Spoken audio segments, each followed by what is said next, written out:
Hello guys, this is Matt Ball, Spamcam for NS Sports TV. Big up to all of you that are listening.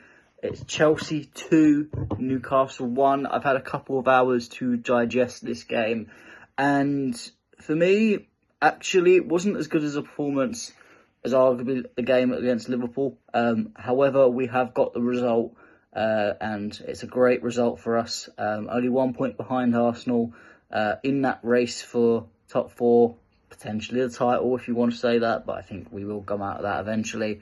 But it's a good game overall, even with the lesser performance.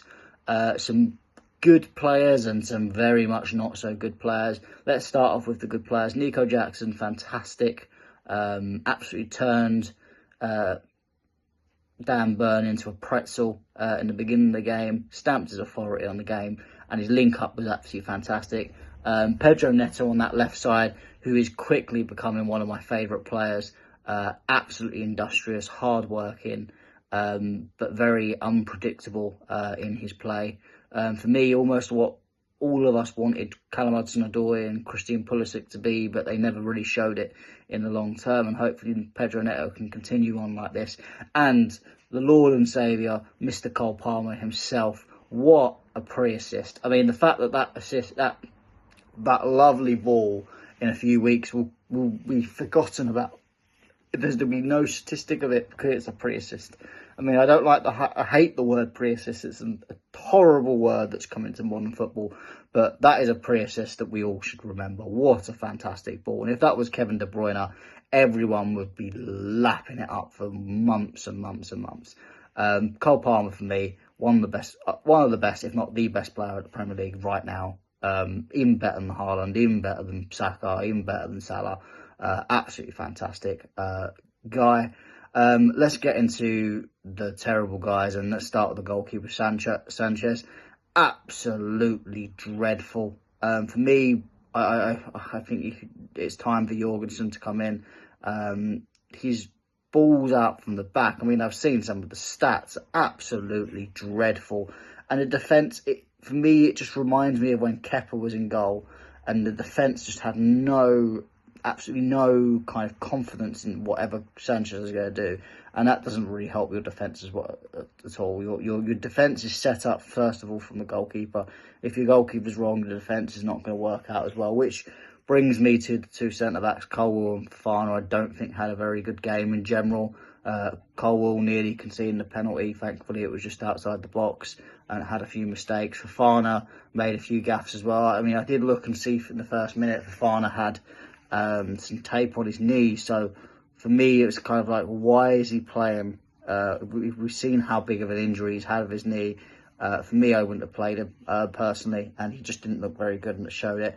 And finally, Noni Madueke was terrible, not just from an attacking standpoint. I mean, Lewis Hall's arguably the weakest player on that Newcastle side, and he ended up being the highest rated, and that just shows how not great Madueke was in attack. But defensively, didn't help out Gusto for the goal, which I think was probably one of the things I hated most. There was a lot of things wrong with that, whether it was Lavia Caicedo getting beaten easily, it coming from Neto's side, Gusto's poor challenging for the cross and the 2v1, James and Colwill not getting to Isaac, and Fofana leaving his foot out. But I think Madueke not defending that 2v1 and coming out back to help was the prime reason that goal happened. If Madueke was defending with Gusto, I don't think the goal would have happened. I think it would have been cruising and comfortable 2 or 3-0 win.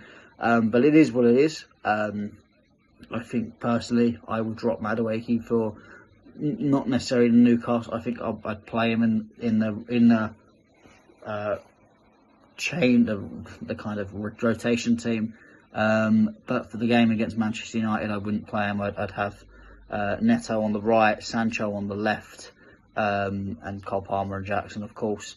Another thing I'd say, refereeing, the Cuckoo penalty, I can understand why it's not a penalty, but it brings me back to the Liverpool game.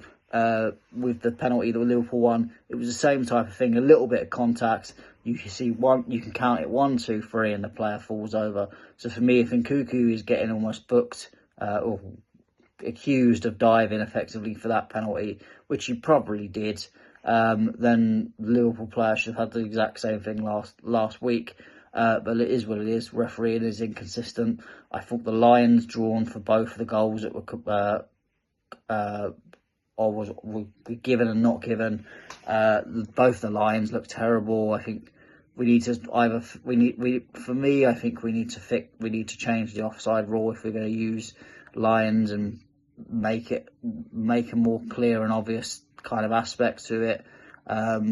And we need to. I don't see why we don't have the semi-automated offside stuff in already. I mean, we're the best league in the world and we don't have the best technology. I think it's a bit criminal, really. But that is it. I mean, bring on Newcastle away on Wednesday, which I think hopefully we should win with a more rotated side. And obviously Newcastle won't be able to make so many changes. We'll have a bit more tired legs in them. So hopefully we can win that game, get through to the Carabao Cup. And by the way, we're only 1 point behind Arsenal in 5th place. So let's go. Let's go for that top 4. We're going to do it. Smash it. This is Matt signing out. Big up to NS Sports TV. Check me out on Chelsea Perspective and the Blue Code Project podcast. And I'll see you guys later.